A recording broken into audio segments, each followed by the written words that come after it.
Welcome to Surviving Society. This is a trigger warning. This episode at times contains conversations and sensitive material that people may find difficult to listen to. Welcome to Loco Parentis. I'm your host, Twayna Mayne. Today I'm talking to two women, Lillian and T, from the charity Pause, P-A-U-S-E. Pause works with women who've experienced the removal of one child from their care. Would you like to introduce yourselves and your relationship to each other?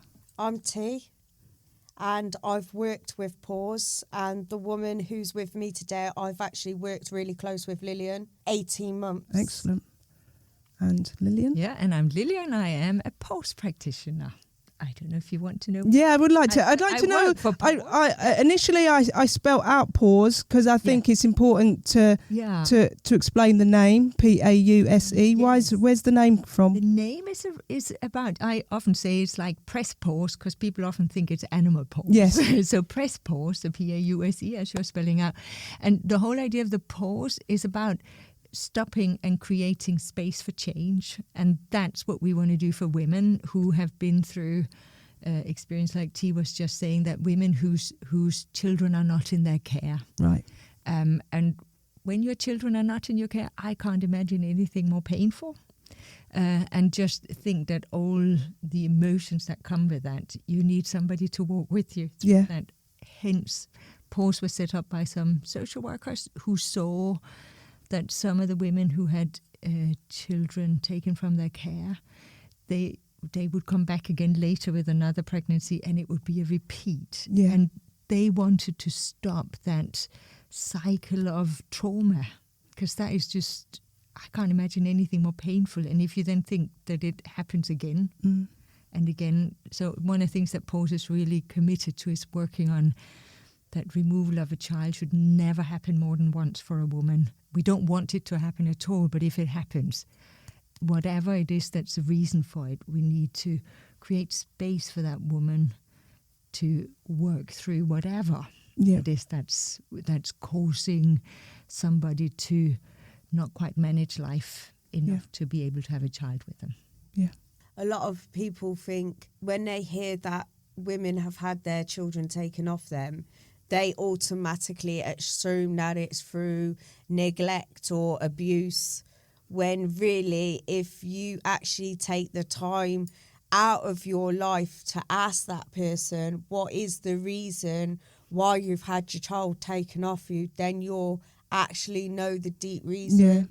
90% of women do have their children taken off them because of mental health, because they don't realise there's help out there. They get in such a rut to the point where they don't know how to get out, and unfortunately it leads to them having their children taken off them.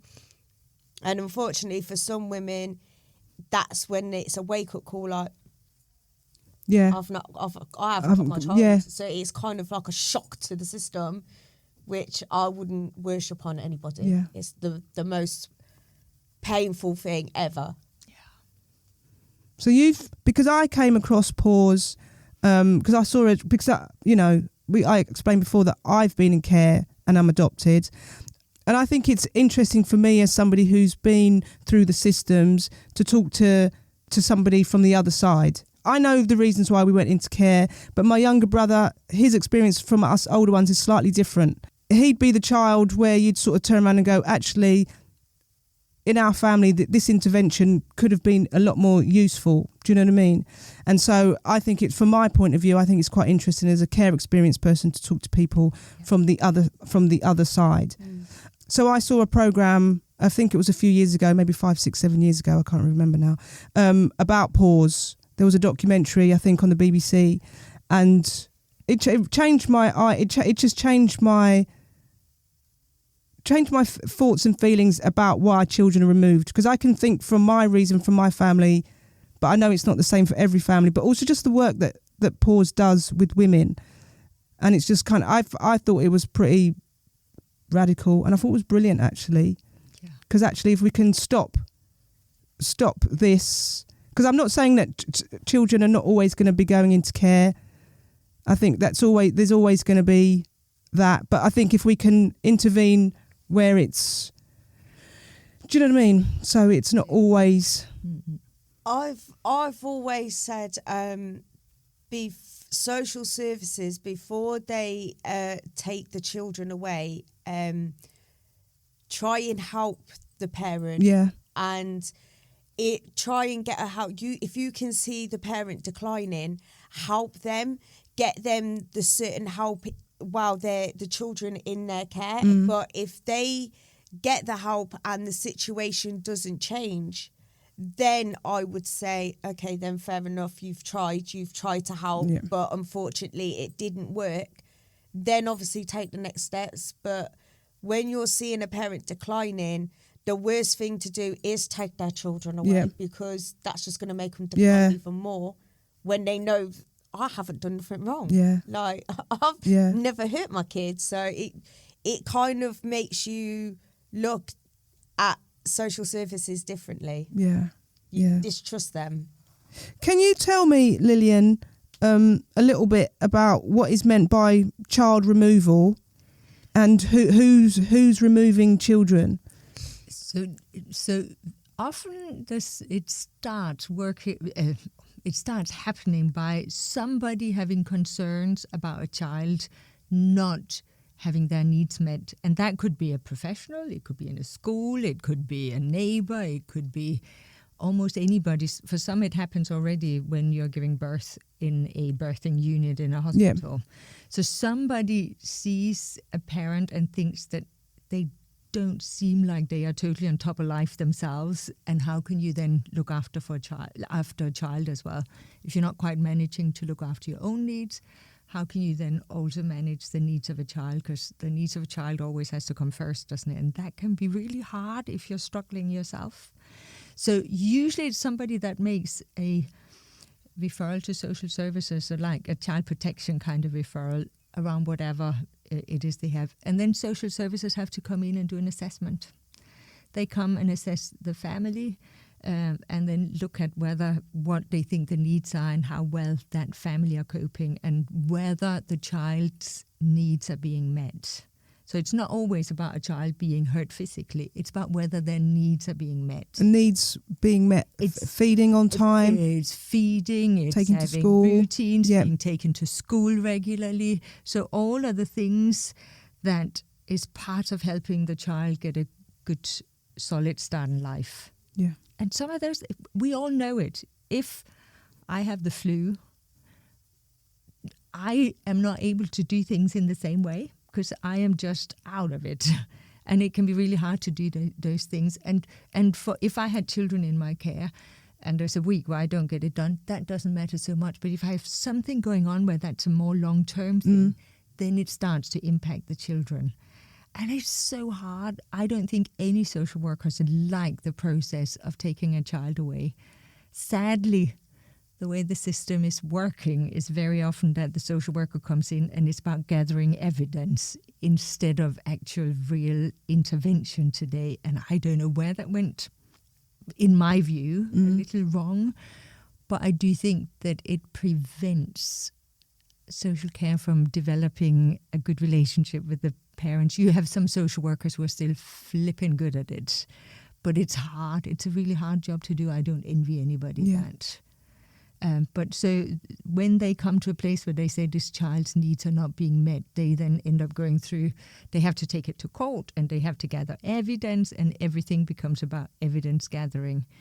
And I think as a parent, it feels like a very judgy time. It feels like you're being judged for everything you do, everything you don't do, everything you think, everything they think you have even been thinking. I think it feels like a very judgy time, which I think makes it a really hard process. Yeah, it must be incredibly stressful. If anybody had threatened to take my children away, I know it would probably be the worst thing that could have happened. I can't imagine how painful that must be. Yeah.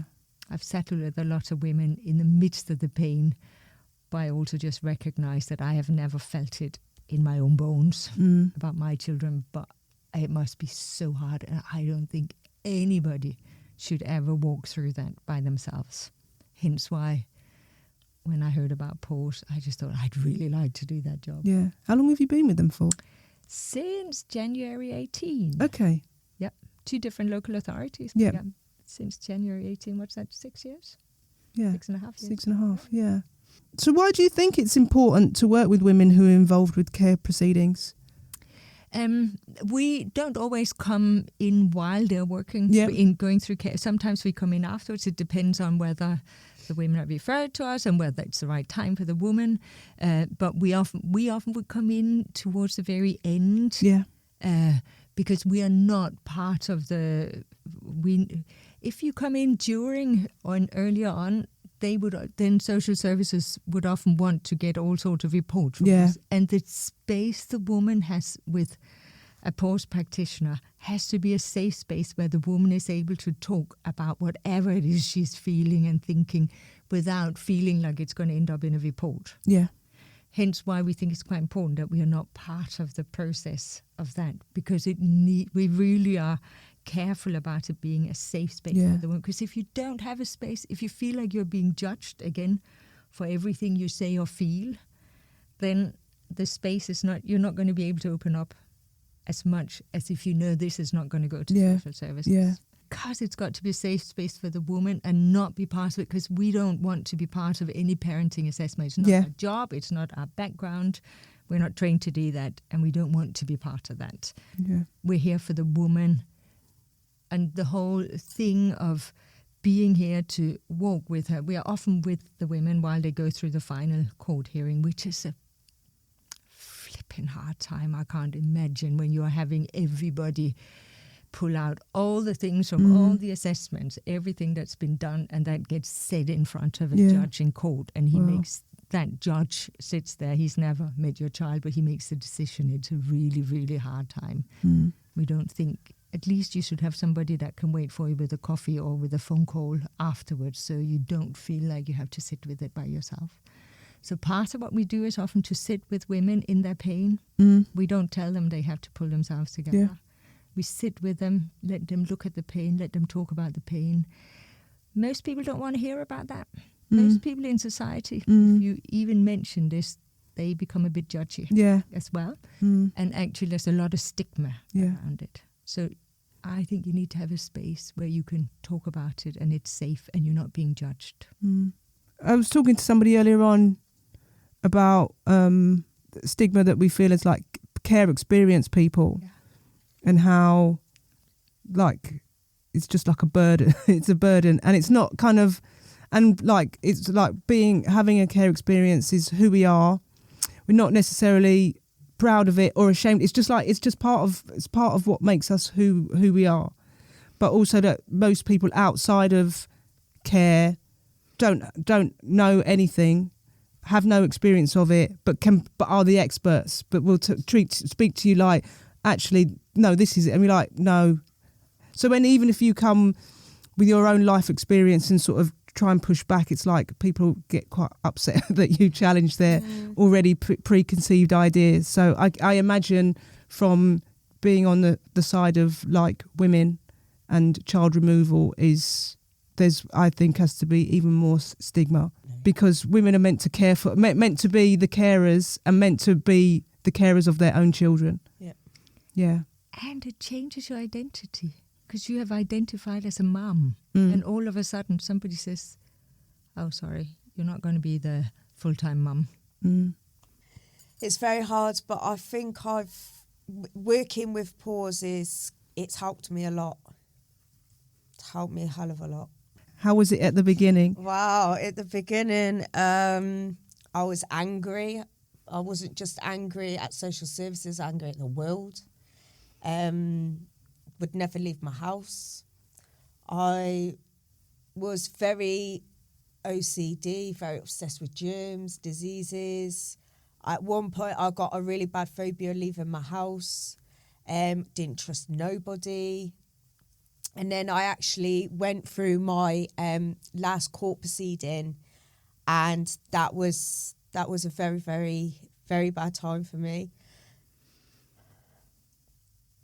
where I actually went to commit suicide because I couldn't cope with that. Like my life like spiraled out of control then I was with Pause, and like Lillian said, it's because I knew when I was working with Pause, it's not to do with social services. Yeah.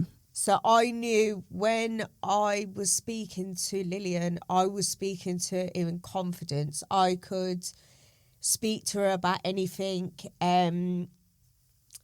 I didn't feel like a robot. I didn't feel like I couldn't show emotion I couldn't say nothing. So it was kind of like I could just go there, rant and rave, cry, scream, and they would just listen.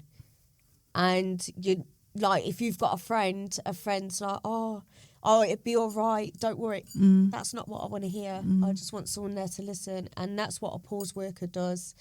And they help you get through certain situations. And what I love about Pause as well is they push you, because they know your worth. They know your talents. They know that you can do better. And that's what I love about Pause, is they push me.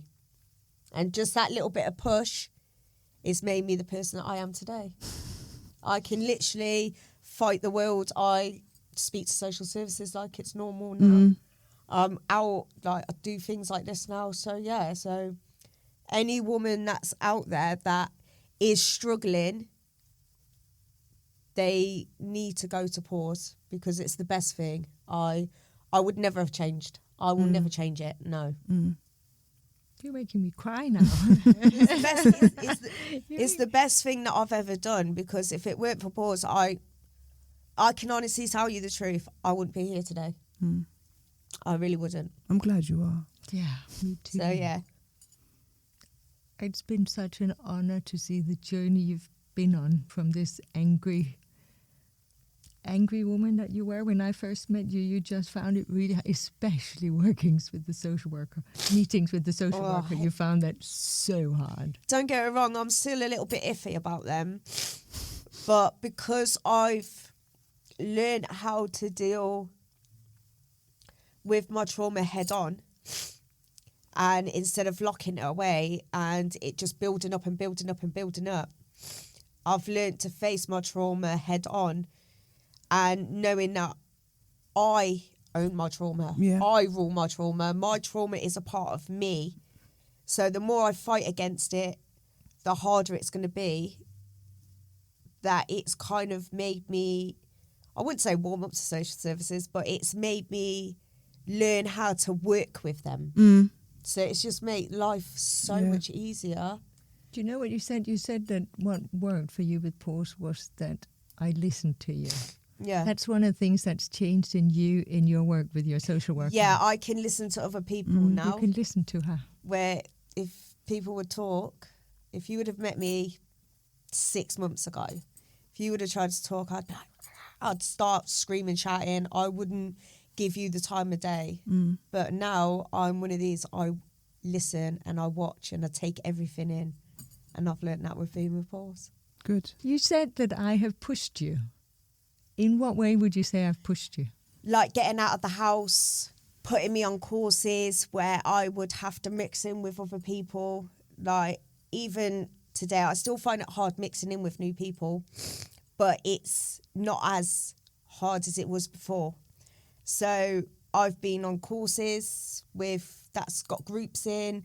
I've been out on days out. You've pushed me of getting out of the house, and it's something that I needed, because if I didn't have that help, I would never have been where I am today.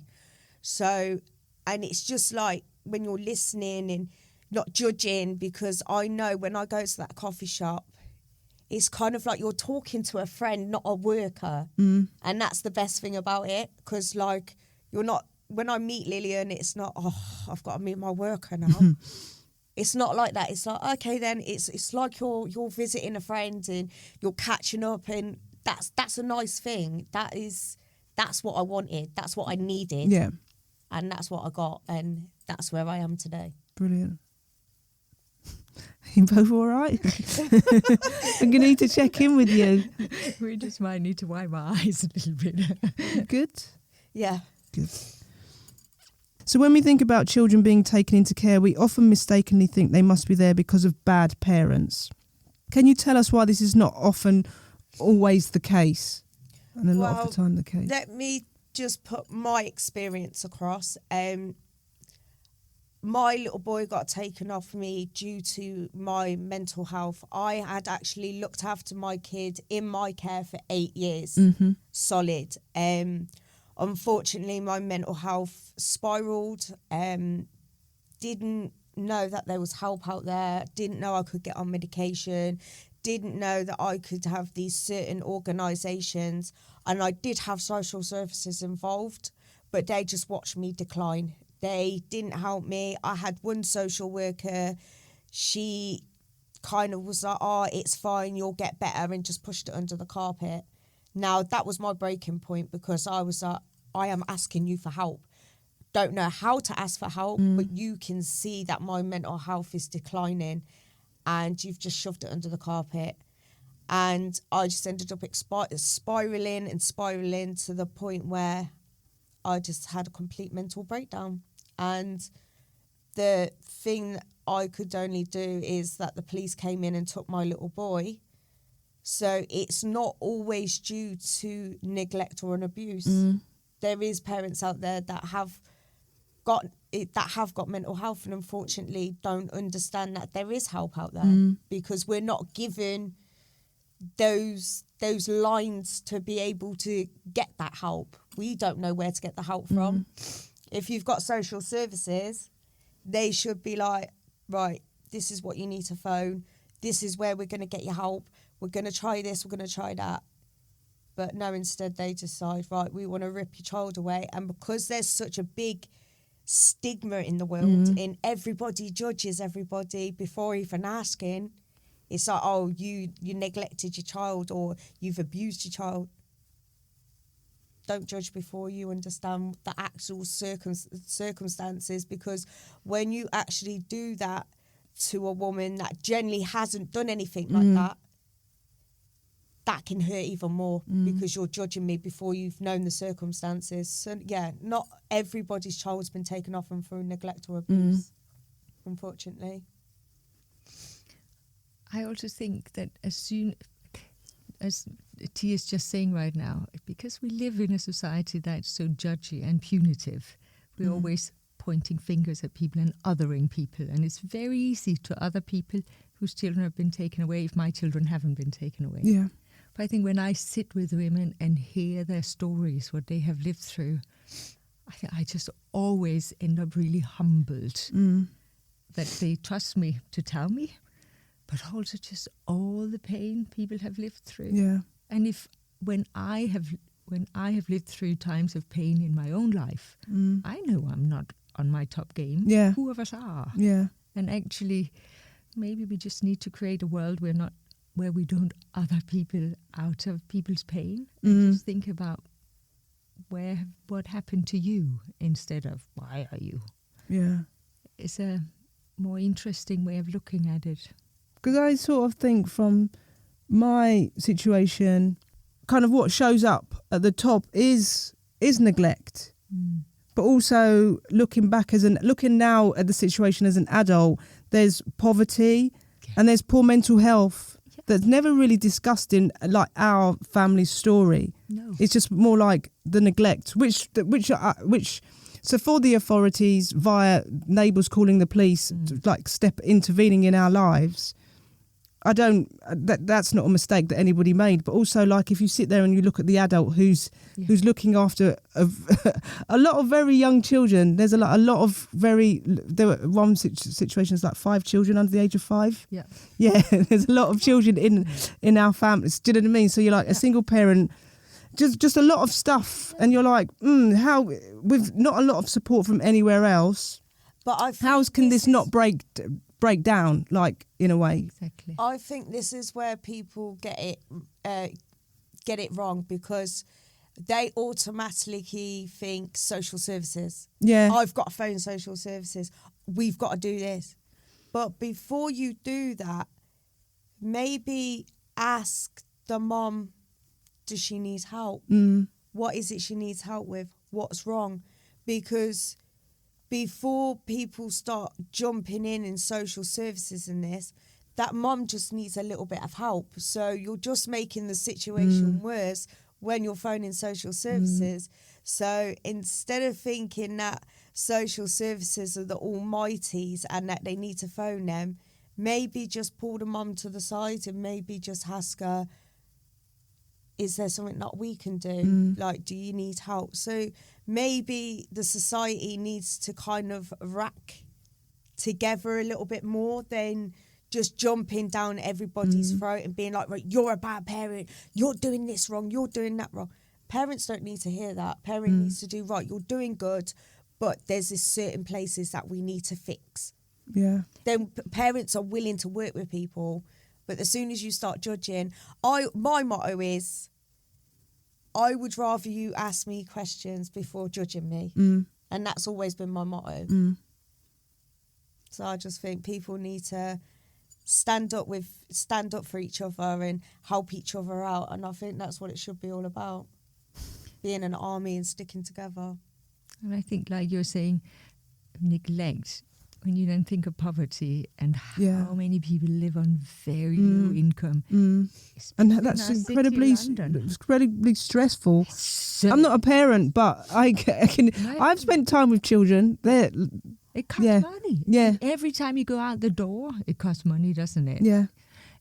And living in London is so expensive. So just paying your rent and your bills, if you then have not a lot and you have to manage making sure the kids get stuff, the stress of that is huge. It's really big and it's a hard ask. Yeah. It's a hard ask. Yeah. Which is hard to understand if you sit in a comfortable life where money is not an issue. It's really hard to understand what living on the breadline is like, isn't it? Yeah. And what it does to your mental health, for example. T, can I ask you another question? So how do you think being from a gypsy traveller background impacts you and members of how do you think being from a gypsy traveller background impacts you and members of your community when it comes to interacting with particular state systems such as children's social care?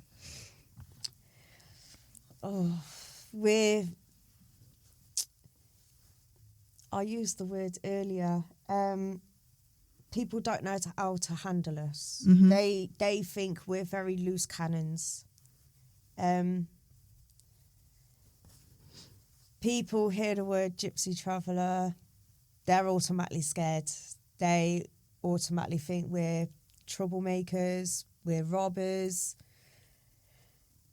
And it's very hard because when you have your child taken off you, I had one of my friends, she was like, oh, did you have your child taken off you because you're a traveller? Pardon?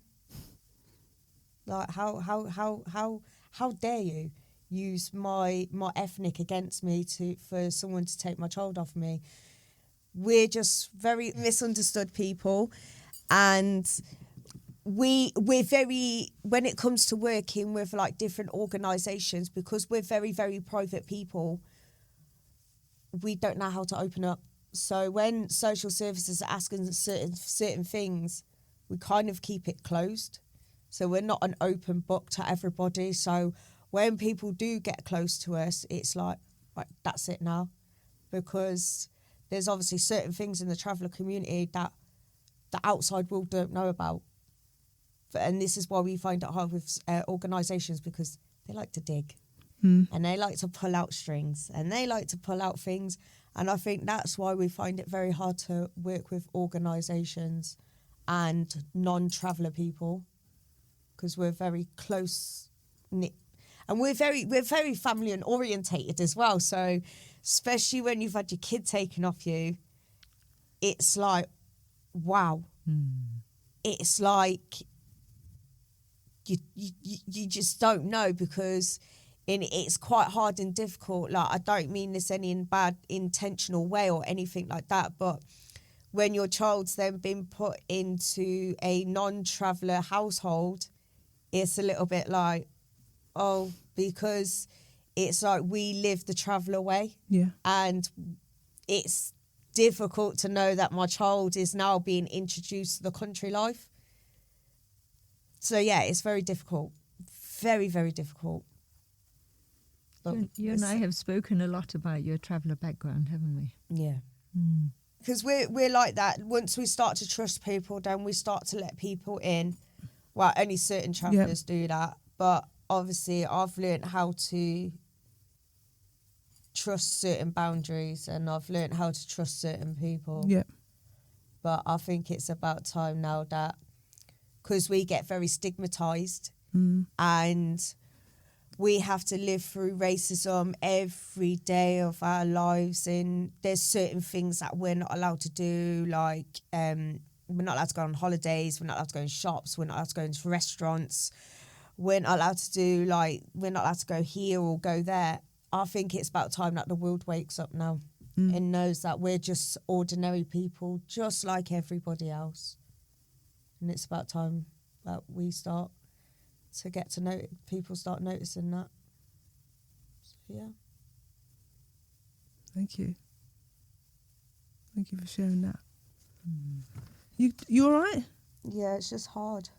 It's been powerful to see you talk about your background over the time I've known you. It's been powerful to see how you have talked about both some of the things that have been difficult in your background, but also I think you have reconnected with your roots even more now. I think it's just hard because there's people out there that are actually starting to acknowledge that we are actually human, like yourselves. Do you know what I mean? And I think that's quite touching, because when you've grown up in a traveller community all your life, and you've had stigma, and you've been bullied, you've been insults thrown at you, you're not allowed to do certain things, it's hard. Do you know what I mean? So when people actually start to notice And to care. and start to care and actually want to start changing things, it kind of hits something, because it's like there is people out there that actually do care and that actually do want to do something for us. Absolutely. So it's shocking. And it's only a few weeks ago, maybe 3-4 weeks ago, that you told me there was a shop that banned you just because you spoke because like a traveller. basically there was an incident with these travelling girls. They actually went to a restaurant, and unfortunately, instead of paying, they just ran. So they trawled, and the shop that I've been going into for like the last 10 years actually banned me. Because of that. Sorry, we don't allow gypsy travellers in our shop. And I was like, I've been coming here for the last 10 years. Sorry, but we don't allow your kind in our shop. I was absolutely gobsmacked. Couldn't believe it. So it's nice that it's about time that we are noticed as humans. Yeah, I don't think a lot of us outside the traveller community know that much about gypsy do you know travellers. what it is? But then we have a particular not No, from travellers. I think the only reason why we don't allow outsiders to come inside is because of the amount of stigma we've acclimated. So I think it's kind of like we try and keep you at arm's length, and I think we've kind of got used to the fact of being judged. So we kind of just like, all right then, that's how you'll want to treat us. Now that's how we're going to be. Yeah. So it's like, you want to treat us like a dog, you're going to get it. Yeah. So, and I think that's why people are just like, do you know what? We're just going to act the way that you want us to act. Yeah. And I think now people are getting that. They're kind of a bit, we don't know how to control it. Well, you've made us the people we are today by keep judging us and poking and prodding at us. There's only so much you can prod and poke at someone before they snap. And unfortunately, that's what we've done. And now people don't like it. So now there's banning us from everywhere, unfortunately.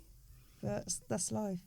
But we're here to change that. Yes. And Definitely. we're doing it. We're working on it, which is beautiful. In an ideal world, what could and should we be doing differently in order to prevent or lessen the likelihood of care proceedings happening? Working with parents. In how? like, instead of judging the person, like I said before, kind of just working with them and seeing where people can help in certain places. Because I think there's a lot of children that are being taken from good homes and putting into foster care, and then the children that are needing the spots are like seriously in the position where they do need to be put into foster care. There's no spaces. So unfortunately, they're then left in the household where they are actually being neglected. And then unfortunately, it's then on the news that something's happened to that child. So I think it's kind of like social services need to identify the difference between a good home and a bad home. It's kind of like, they're like, right, you've got mental health issues, you're not good enough to be a parent. Now we're taking your kid. And then when you do end up going back to court, but she's still not fit enough. But you've not even worked with me. You've not even been to my house. How do you know I'm still unfit? So I think it's just like working. It's just social services need a lot more knowledge. They need to, it's like they throw around words willy-nilly. Oh, don't you think you're abused? You don't even know the meaning of abuse. You're just throwing things around now. So I think they need a lot more education, social services. I probably think there's a load of ways it could be done differently, but I recognise it's a huge question and it's a systemic thing, isn't it? So it's huge. It's really hard to make change that's solid and good. I think there's definitely a huge thing around working with parents instead of doing to. I think, sadly, I think relational way of working, which is the backbone of what PAWS does, where it's about creating relationships, I think has been lost in a lot of society, a lot of services. And I think when we're not seen as a person, but we're seen as just another case, I think none of us do very well. And I think very few of us like being told something very clear. But if we instead get help to explore different options and consequences, maybe we make better decisions. I also think that maybe better respite care would work for a lot of families, where if you are really struggling, for example, with your mental health or what it is, if you could have a couple of days every other week or every week where you can just relax and look after yourself, maybe you could provide better care for your children. I think we know enough about that lots of care experienced children, if you look statistically, sadly it's not the greatest stats on how kids do who grow up in care. But it's some really hard decisions to make, and I don't envy anybody having to make them. But the system we're doing at the moment is clearly not succeeding, is it? So I'm hoping we can get a huge overhaul. It's needed, desperately needed. And less of a blamey culture, more of a what's happened to you, how can we support you kind of approach, instead of that. You're not doing, you have to. We're not robots, we're humans. Regardless if you're a mom or a dad or whoever, we're humans, not robots.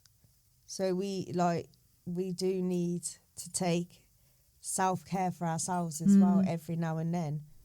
But in the government's eyes, when you're a parent, you're just a robot. Yeah. Because I remember you when we spoke before, and you mentioned how you like the fact that PAWS worked with you, and it's just like they were focused on me and not my child in a way. It's like, what can we do for you? Yeah, definitely. Yeah, you had the option to talk about anything, and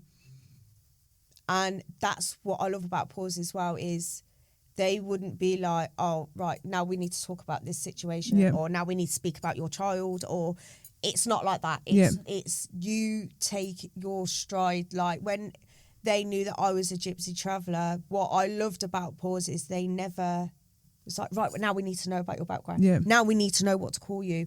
We need to know this, we need to know that. They just let me take my time and they actually know how to build a relationship with somebody, and that's really good. Even if you're not a gypsy or traveller, do you know what I mean? It's just any woman out there that's going through the same situation. They just need someone to talk to. They just want someone to focus on them. Like, how can we make you better? How can we help you? Not thinking about everything else around them. And it's like they said, when you go and meet them, it's not social services. Yeah. They're a completely different organisation. Yeah. And POSE is not a program you have to work through. I think that's probably one of the things that's maybe a little bit special about POSE, that it's a bespoke thing. So the women that I work with, what we work on is totally different because it depends on the woman, where she's at, what she wants to work on. So I don't meet a woman and look at what I think her needs are. We have some paperwork we work through to help the women identify where they are in different areas of life, and then they choose what of that they think will make a difference for them to work through. And then we go by that. And then when they've got somewhere with that, we look at, is there something else that would be helpful? So the woman is very much part of the whole time. So even that thing you said, I pushed you, but about coming out, you at some point said, I want to push myself. So I kept inviting you to things. And sometimes you'd say, like you've no. got goals. Yeah. You got goals to get to. So when you're like, right, I want to do this goal, it kind of gives you something, it gives you an incentive to want to work, because even though you wake up some days and you know you've got an appointment, it's a bit like, great, I've got to do this now. But then your pause workers at the end of the phone, right, meeting at this time, come on in, let's go. And then you're like, right, I've got to go. So it kind of gives you that incentive to be like, I want to do this, because you've got someone there. Pause are kind of like your little backbone, because they give you that push, and it's like, right, now you're out, and now it's like, now I want to explore, now I want to do this, and that's the point where I've got to now, where I want to try new things, I want to go new places, I want to see different things. And if you would have met me 6 months ago, I would never think I would have said that 6 months ago. Do you remember 6 months ago, probably just exactly 6 months ago, I remember inviting you to a trip to the city farm that we were doing as POSE. And I mentioned it and you just said, no way. That was your first, just no way. And I said, that's absolutely fine. I just wanted you to know you were welcome. Less than 5 minutes later, when we were talking about something totally different, you just said, I go. And I said, what do you mean? It's because you don't push people. Once they say no, it's like, fine, we'll move on to another subject. And then it's kind of like it was playing in my head, so I was a bit like, she's not asked me again. Why should she not ask me?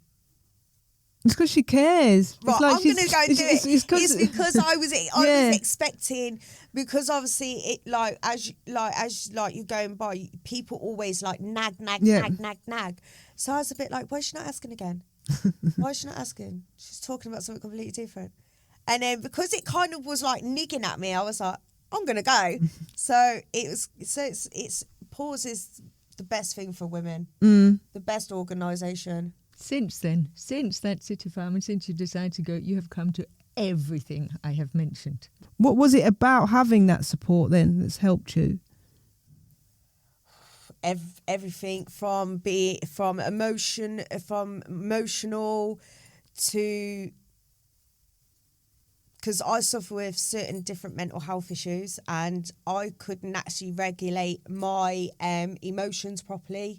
I couldn't identify from emotions, and there was actually this course called My Mind and Me. Yeah, and it was actually fantastic. It was a 10-week course, and it helps you identify different emotions, which was actually really, really good. And it just, like, PAUSE just helps you in every single way, from emotions, from losing your kids to getting you out, like if you've got troubles of getting outdoors, in like helping you save money, helping you do certain things. I think it's a fantastic thing. Like was the best thing that I've ever done, and I would never have changed it. Never, because it's helped me with everything that I knew I couldn't cope with, from like childhood trauma to adult trauma. I never thought that I could ever get past that. But with Pause, it's helped me face that head on. The thing that makes me love my job is to follow people like you, to see that change in you. It's the most beautiful thing ever. It really is. Because I can tell you from now, 18 months ago, I never ever thought I'd be this kind of person. Meeting new people, where before, let me say just for one instance, if someone was to shake my hand, I would be like, oh, no thank you, don't touch me. But now it's just like, hi. It's like, I don't think about what I'm doing. I just automatically do it.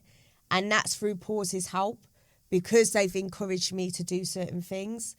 So I do recommend, if any woman's going through any sort of situation, to seek out Pause, because it's one of the best organisations. So how do women come into contact with Pause? It's through social I service? actually got referred. I think you were probably referred by your social worker. I think, was but it varies. I think the majority are referred by their social worker. Some are referred by mental health workers, by probation, by drug and alcohol services, by I think GPs. But you can self-refer as well. The criteria is that your children. You have children that are not in your care. Right. So if there is Pause, sadly it's a bit of a postcode lottery, but if there is Pause in your local authority, then you can self-refer as well. Some of our managers very often will also look through data trolls of court cases of family proceedings in the local authority to just check whether we have been alerted of a mum if they have ended with the children not being in the mum's care. Just to try and pick them up that way as well. So, referrals through lots and lots of different ways. Wow, the social worker did something right, didn't she? see, there's that look when you found out from Lillian that there was a certain, you're like, see, Definitely, 100%. You have to give her a little smile the next time you see her. But you know what? Seeing you go from surviving by hiding at home to actually embracing life right now. Gosh, it's beautiful. Yeah, I was a hermit. I literally stayed indoors. I would never go out. I'd have everything ordered to my house. I'd never go outside. And I think now you can't keep me in. No, and I think you have also made peace with your mental health things. You're on your meds.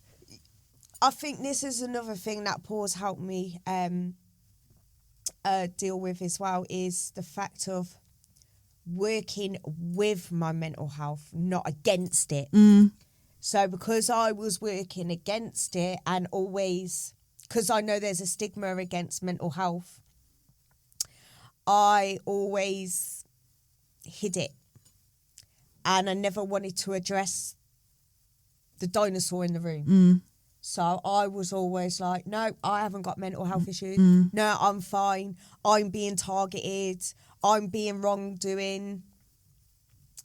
Then I started to actually work and realise you've got mental health. You need to sort it out. You need to work with your mental health. Show your mental health that you own it. It doesn't own you. And that's what I started doing. And that's how Pause helped me as well, because of getting out, because I had a big phobia of diseases and germs, the phobia of crowds. I still do, but it's not as bad as it was. And I can, I'd always get panic attacks being out in big crowds. But I've learned to compress that. I've learned how to control that, because I own it. It doesn't own me. And that's what what Pause has helped me with as well. It's part of you. Like, this is part of who I am. Yeah, it's a part of me. It's who I am. Yeah. It's my identity. I can't get rid of it, but I can work with it. And it helps. Pause help with that as well. So what does the future hold for you now? Oh, the future. And what are your plans? What are your plans? Loads more. I go to Luminary Baking. Which is you can so it's an 18-month course, and it helps you learn how to bake, and you can get like hygiene certificates and stuff like that. Got a lot more things to go, and one main thing is to get my child back. Yeah, 100%. Getting your child back, is that a possibility? Yeah, because my child's only in temporary foster care. Brilliant. Okay, cool. Well, it's full-time foster care. Yeah. But I can override that. Right. So, like, if you just keep on with what you're doing, like... Yeah, if I keep up with all the positivity... Yeah, which is, I think you are. Then I will definitely get him back. And I've got a lot more stuff to come with, like, the gypsies and travellers and around mental health. And, yeah, it's not the end of me yet. Good. She is, of course, a postgraduate now, because she has done courses in 18 months. Yeah, so... like, I want to touch a lot more women. Yeah. And not just women, but I just want to touch the whole world, basically. Everyone needs to know a bit more. Yeah, a lot of people need to be a lot more educated about travellers and gypsies. And I know travellers are like, we don't want people. But I think it's about time you swallow your pride. Because the more you hold up tight, the more we're going to get stigmatised. So, yeah, I think it's about time that people start to learn. Yeah, listen to you. So I've got a lot more to come. Yep, definitely. Thank you very much. So my future's looking bright, strong, and it's going ahead. I love to say And I just want to say one thing. Anybody can do anything in the world. Your world is your oyster. You can do anything. We'll end it on there. Thank you very much, T. Thank you very much, Lillian. Thank you for listening to Surviving Society. To support our work, you can rate, review and subscribe. To host or produce a series of Surviving Society, get in touch with us via Twitter or Instagram.